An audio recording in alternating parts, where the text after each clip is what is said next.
Emmanuel Macron a ruiné la France, ambiance tendue entre Gilles Boulot et le chef de l'État sur TF1. Gilles Boulot est à la tête du JT de 20h de TF1 depuis 13 ans. Depuis plusieurs années, le programme phare de la première chaîne conserve son statut de leader parmi les journaux télévisés dans l'Hexagone.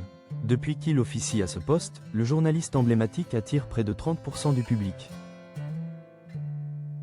D'excellentes audiences pour celui qui a déjà interviewé les plus grandes figures politiques du pays, dont le chef de l'E-TAT Emmanuel Macron. Gilles Boulot s'est autrefois retrouvé face au président de la République pour un entretien particulier. En mai dernier, Emmanuel Macron a en effet été invité sur TF1 pour répondre aux questions de citoyens de la société civile. Dans ce reportage diffusé à l'écran, des journalistes interrogeaient alors des passants sur leurs ressentis concernant le compagnon de Brigitte Macron. L'une d'eux, questionnée à savoir « Est-ce que vous êtes optimiste pour la France ?» a répondu cash « Non, pas du tout ».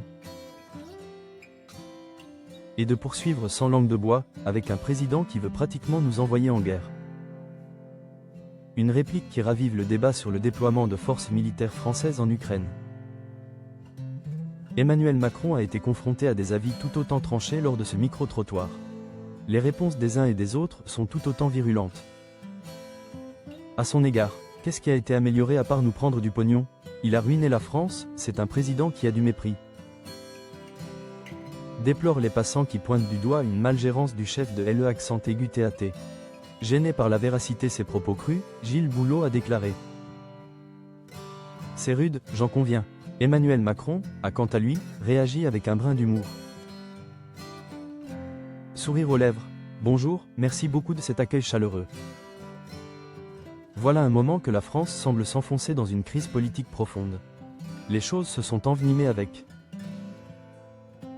la récente démission de Sébastien Lecornu au poste de Premier ministre. Après l'annonce de cette décision validée par Emmanuel Macron, les réactions ont fusé. Très vite, l'opposition a réclamé la démission du chef de l'E-TAT. Sur X, anciennement Twitter. Les Insoumis ont dans la foulée milité pour l'organisation d'un nouveau scrutin présidentiel. Le compte à rebours est lancé. Macron doit partir, a déclaré Mathilde Panot, chef du groupe LFI à l'Assemblée. Jean-Luc Mélenchon a également suivi le mouvement, demandant l'examen immédiat de la motion déposée par 104 députés pour la destitution d'Emmanuel Macron.